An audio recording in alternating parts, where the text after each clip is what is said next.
Hello guys, welcome to Manu blogs. So నేను ఇప్పుడు కంబోడియాలో ఉన్నాను, ఫెనోమ్ ఫ్యాన్. సో ఇప్పుడు టెంపరేచర్ వచ్చేసి ఇట్స్ లైక్ అరౌండ్ 30 degrees ఉంది. కానీ మార్నింగ్ నుంచి వెళ్ళి నేను బయటికి వెళ్దాము అంటే ఇట్స్ లైక్ 40 degrees. కానీ నేను ఏం రిస్క్ తీసుకోవద్దు అని అనుకున్నా, బయటికి వెళ్ళి ఎందుకు అని. కానీ ఈవినింగ్ అయితే నేను ప్లాన్స్ అయితే పెట్టుకున్నాను. ఒకటి బోట్ రైడ్ ఉంది 5 PM.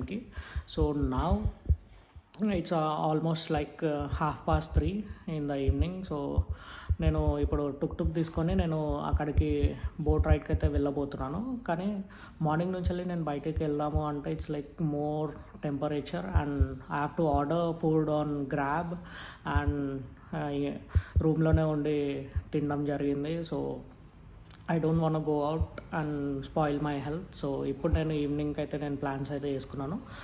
So let's see how this goes.